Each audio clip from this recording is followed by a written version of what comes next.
जी इस करवा चौथ पर मुझे 2 लाख वाला डायमंड का हार चाहिए, जिसे पहनकर मैं पूरे जंगल में नाचूं, गाऊं, झूमूं। नहीं गौरी, 2 लाख का हार मैं नहीं ला पाऊंगा। आप बिना हार के ही करवा चौथ मना लें। आपको अच्छी खासी तनख्वाह मिलती है, फिर भी पैसों की तंगी। मैं अभी हिसाब जोड़ती हूँ, आखिर फिजूल के पैसे जा का रहे हैं। अरे गौरी, कहाँ जाएंगे पैसे? सब मेरे बैंक में है, मैं ले आऊंगा आपका हार। छोड़ो ये कॉपी पेन लेना। मैं तो कहता हूँ झुमके भी मंगा लो, और भी सुंदर लगोगी। दुनिया का सबसे अच्छा पति मेरा कालू। बच गया गौरी के हिसाब से, वरना कैसे बताता। मैंने 10 लाख रुपए सुंदरी पर खर्च कर दिए। पापा पापा कहाँ खो गए? मेरे लिए एक रिमोट से चलने वाली कार भी ले आना।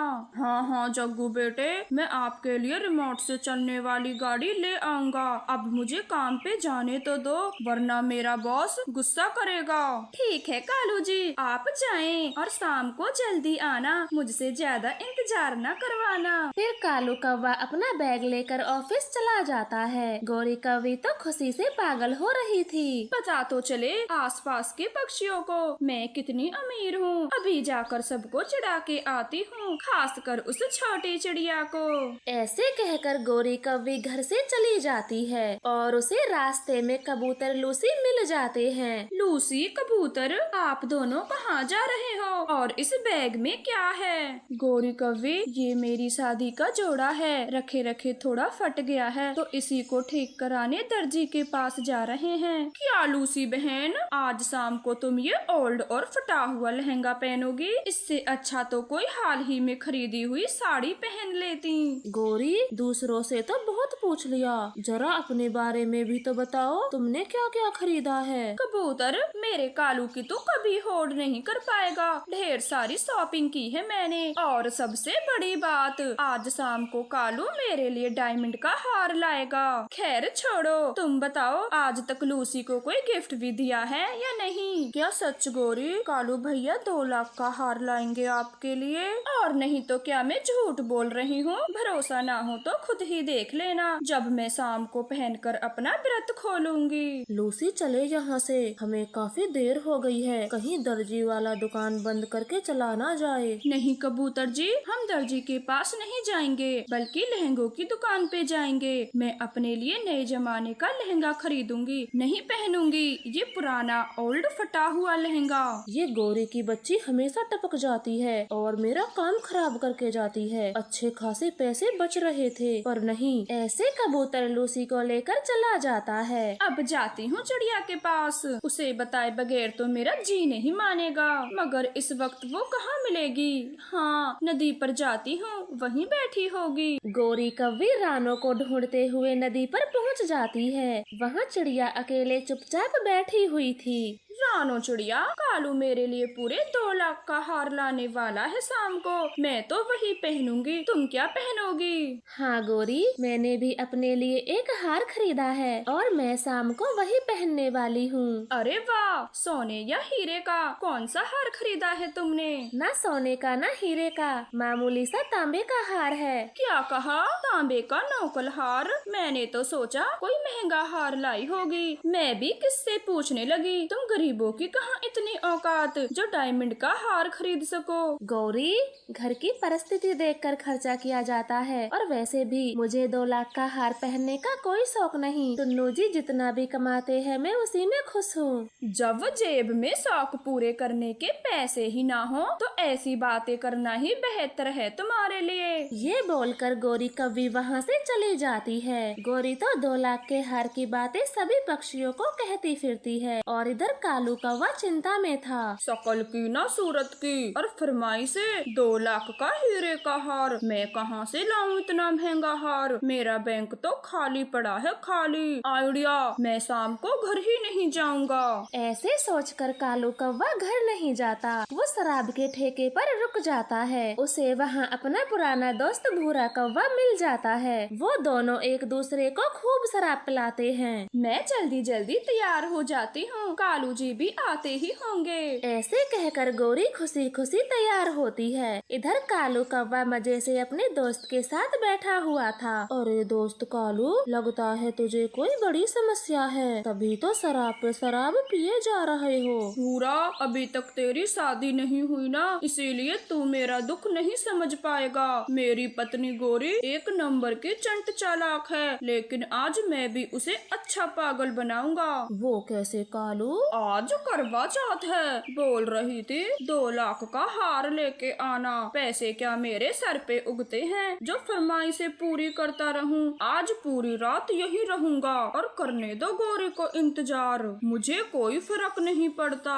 रात काफी हो चुकी थी, चांद भी निकल आया था। रानो और बाकी पक्षियों ने अपने करवा चौथ का व्रत खोल लिया था। जग्गू बेटा, और दिन तो तेरे पापा शाम 5 बजे आ जाते थे, मगर आज क्या हो गया?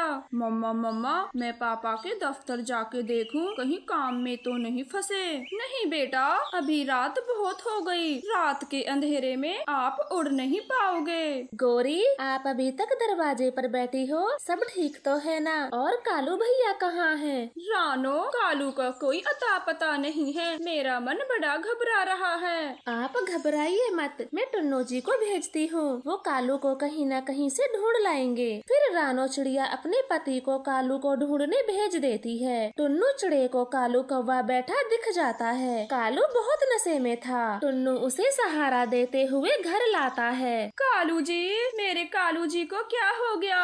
गौरी, कुछ नहीं हुआ आपके कालू को, जरा पानी मारे इसके चेहरे पर। गौरी कालू के ऊपर पानी डालती है। कालू हड़बड़ाते हुए होश में आता है। उठे कालू जी उठे, आज करवा चौथ है, मैंने आपकी लंबी उम्र के लिए व्रत रखा है, मेरा व्रत पूरा करें। नहीं नहीं भूरे, मैं घर नहीं जाऊंगा तो नहीं जाऊंगा, तुम मेरे पीछे मत पड़ो। छी कालू जी छी, आपने शराब पी रखी है, आपके मुंह से बू आ रही है। गौरी कवि, कालू नशे में धुत है, वो हम सबको पहचान भी नहीं पा रहा। हाँ गौरी, कालू अब घर में है, अब अपना करवा चौथ का व्रत पूरा करें और जो भी बात करनी है वो सुबह कर लेना। चिड़िया की बात मानकर गौरी कालू को देखते हुए करवा चौथ का व्रत खोलती है, मगर कालू कौवा तो नशे में आंखें बंद कर लेटा हुआ था। चिड़िया बहन, मुझे माफ करना, सुबह मैंने तुम्हें कितना बुरा भला बोला, उसके बावजूद भी आपने हमारी मदद की, आप दोनों का बहुत बहुत धन्यवाद। गौरी, धन्यवाद की कोई जरूरत नहीं, मैं आपसे कभी गुस्सा नहीं थी और न ही कभी होंगी। अब जाओ, कुछ खा लो,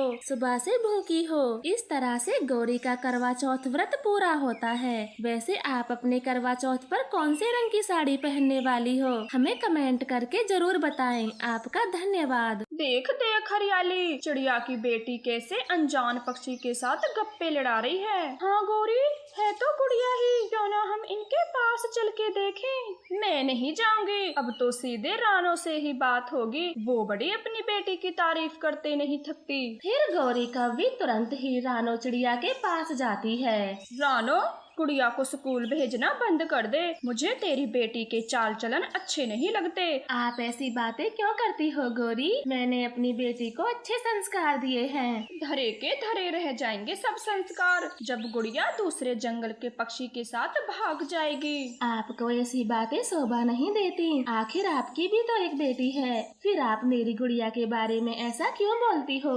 रानो, तुझसे तो कुछ कहना ही बेकार है, जब तेरी बेटी पूरे जंगल की नाक कटवा देगी फिर याद करना गौरी ने क्या कहा था।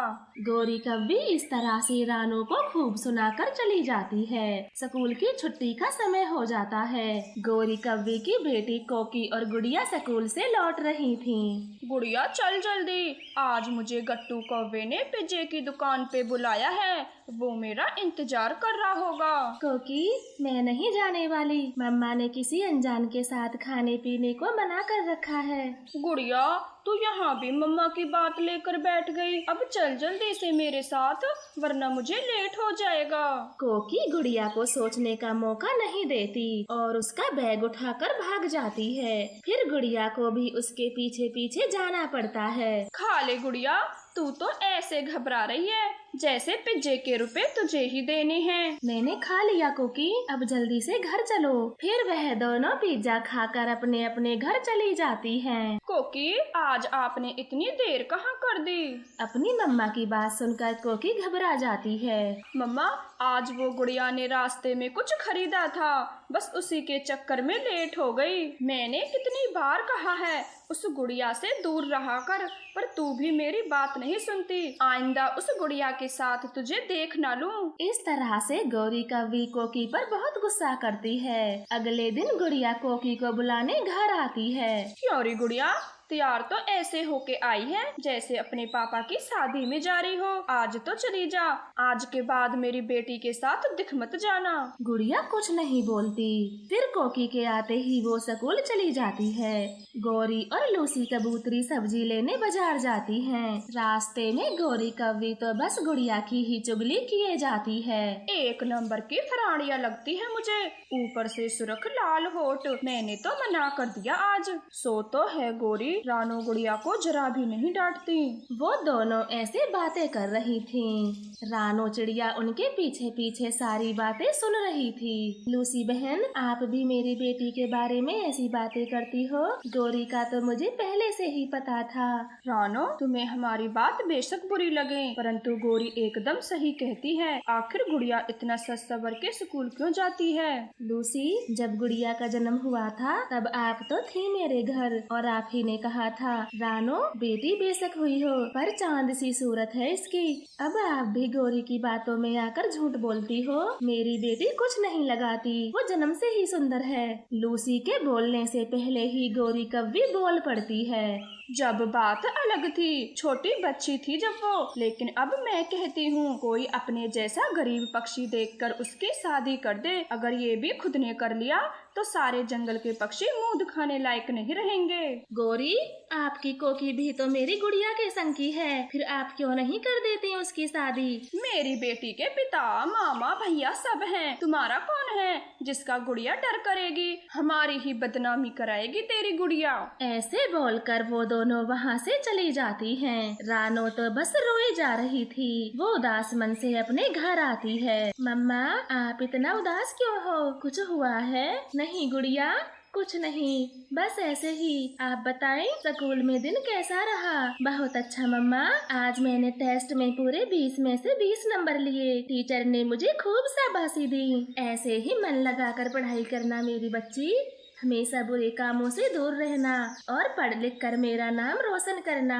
रानो ऐसे अपनी बेटी को समझा रही थी और गौरी कव्वी तो हरियाली से चुगलियों में व्यस्त थी। ऐसे ही समय बीतता है। अब गुड़िया कोकी अलग अलग स्कूलों में जाने लगी थी। कोकी की गट्टू कव्वे के साथ की हुई दोस्ती प्यार में बदल जाती है और वह दोनों नदी किनारे छिप छिप कर बातें कर रहे थे। गट्टू, शादी तो मैंने आपसे ही करनी है, जल्दी से कुछ सोचो, वरना मम्मा मेरी शादी कहीं और तय कर देगी। कोकी, आपको तो पता है मेरे पास कुछ नहीं, घर नहीं है। मैं तो यहाँ किराए पर रहता हूँ, फिर आपको लेकर कहाँ जाऊँगा? दूर, हम शादी करके कहीं दूर चले जाएंगे, परंतु इतने दिनों की दोस्ती को मैं टूटने नहीं दूंगी। तो ठीक है, मैंने भी फैसला कर लिया, हम आज ही जंगल छोड़कर दूर चले जाएंगे। ऐसे बातें कर वे दोनों शादी करके जंगल छोड़ जाते हैं। इधर गौरी कव्वी तो बहुत खुश थी, क्योंकि आज वो कोकी का रिश्ता पक्का करके जो आई थी। रानो, मैंने तो अपनी बेटी का रिश्ता एक अमीर खानदान में कर दिया है, तुम बैठी रहो पंख पे पंख रखे। ऐसी बात नहीं है गौरी, कुक्कू की पढ़ाई खत्म होते ही मैं भी भला पक्षी देखना शुरू करूंगी। तू क्यों करेगी इसके शादी? तूने तो कसम खा रखी है पूरे जंगल की नाक कटवाने की। ऐसे सुनाकर गौरी कव्वी फिर से चली जाती है।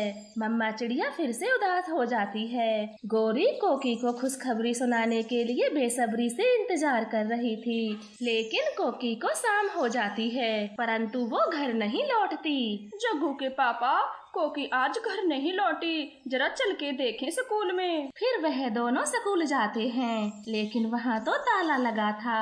वो सब जगह खोजते हैं। फिर मंदिर के पुजारी पक्षी से उन्हें सब पता चलता है कैसे वो दोनों शादी करके चले गए। हाय मैं लुट गई, बर्बाद हो गई कालू जी। आखिर मेरी बेटी ने ही नाक कटा दी। गौरी, मुझे तो विश्वास ही नहीं होता, आखिर हमारी बेटी हमें छोड़ के चली गई। धीरे धीरे बात पूरे जंगल में फैल जाती है और गौरी कौवी की चर्चा होने लगती है। गौरी, आप तो हमेशा ही गुड़िया के बारे में भला बुरा बोलती थी, लेकिन यहाँ तो उल्टा ही हो गया। हाँ, तुम्हारी बेटी ने पूरे जंगल में हमारी बदनामी करा दी। अब दूसरे जंगल के पक्षी हमें जीने नहीं देंगे, हमेशा ताना मारेंगे, इनके जंगल की बेटी भाग गई।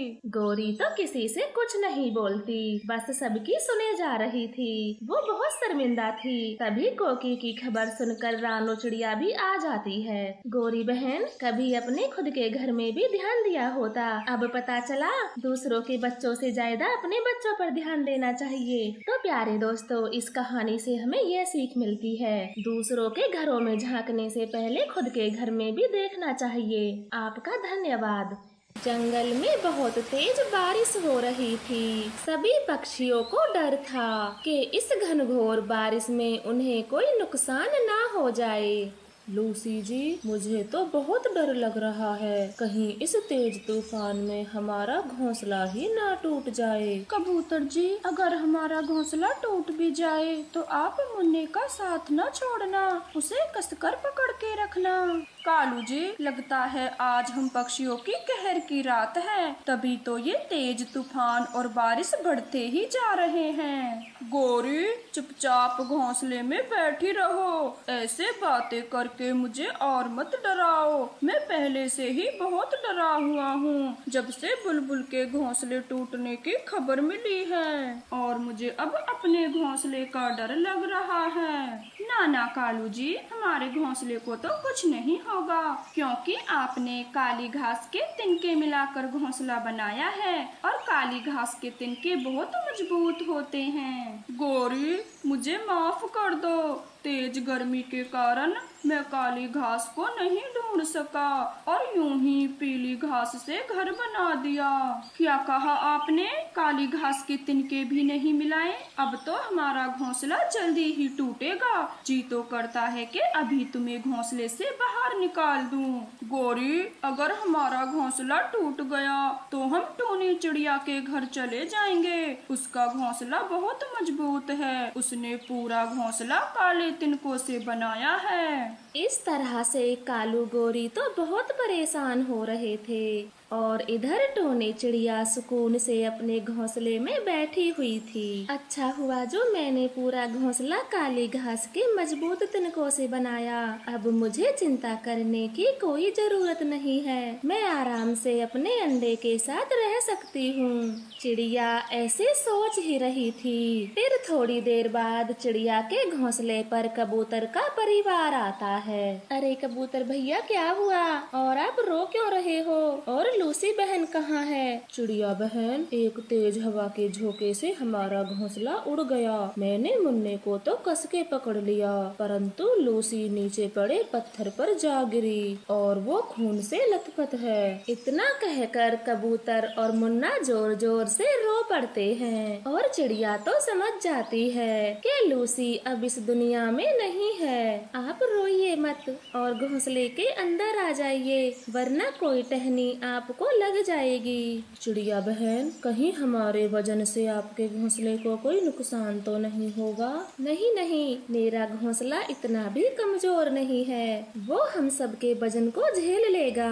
अब आप अंदर आइए। फिर कबूतर अपने बेटे को लेकर चिड़िया के घोंसले में चला जाता है। कालू जी, हमारा घोंसला तो जोरों से हिल रहा है, लगता है ये अब टूटने वाला है। हाँ गौरी, अगर अपनी जान बचानी है तो अभी इस घोंसले से भागो, वरना हमारे साथ कुछ भी हो सकता है। कामचोर कालू कहीं के, अगर काली घास के मजबूत तिनके लिए होते तो घोंसला इतनी जल्दी नहीं टूटता।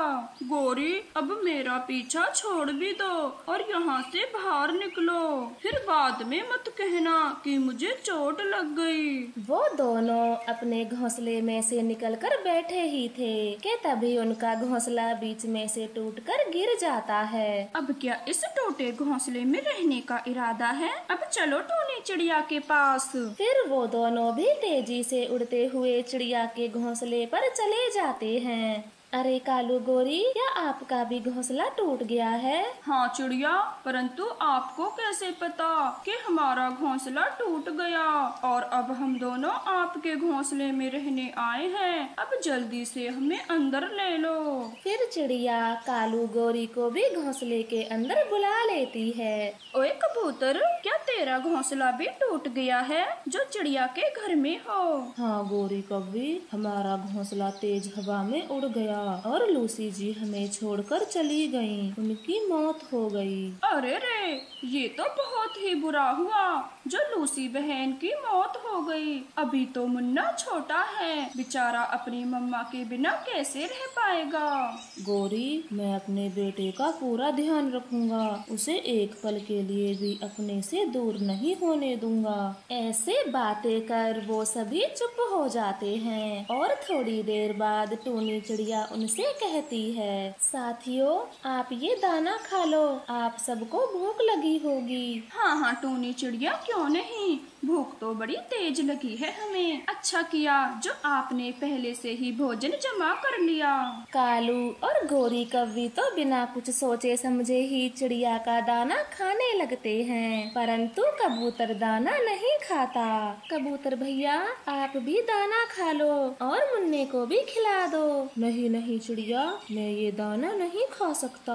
आपने इसे बड़ी मेहनत से जमा किया है। अगर हम आपका सारा दाना खत्म कर देंगे तो आप क्या खाओगी? ओहो कबूतर, अब चिड़िया के घोंसले में रुके हैं तो दाना भी यही खाएंगे। इस तेज तूफान बारिश में अपना दाना तो खोज नहीं सकते।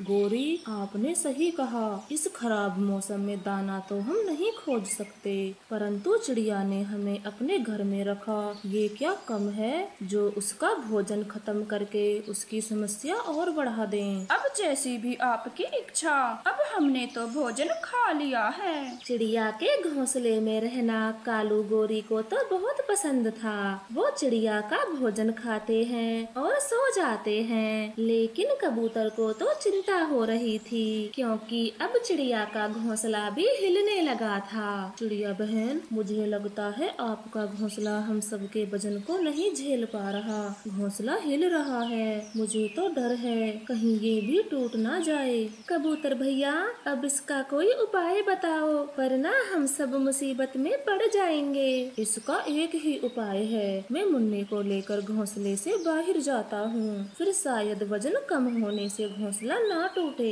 नहीं कबूतर भैया, आपके साथ छोटा बच्चा है, ऐसे में आप कहाँ जाओगे? मैं कालू भैया को जगा देती हूँ, वो ही घोंसले से बाहर चले जाएंगे। नहीं चिड़िया, रहने दो, ये दोनों यहाँ से कहीं नहीं जाएंगे। मैं ही चला जाता हूँ और कहीं अपना ठिकाना खोज लूंगा। ये कहकर कबूतर अपने बेटे को उठाता है और घोंसले से बाहर चला जाता है। देर रात भी हो जाती है, तूफान का आना और भी तेज होता जा रहा था। ये कालू गोरी तो जब से आए हैं तब से सोए ही जा रहे हैं, इनको जरा भी फिक्र नहीं है कि मेरा घोंसला भी हिलने लगा है। ऐसे सोचते हुए चिड़िया तूफान के रुकने का इंतजार करते हुए सो जाती है और तभी जोरदार तूफान आ जाता है और चिड़िया का घोंसला भी तिनके तिनके में बिखर जाता है। वो सब जमीन पर आकर गिर जाते हैं। अरे बाप रे, ये क्या हुआ?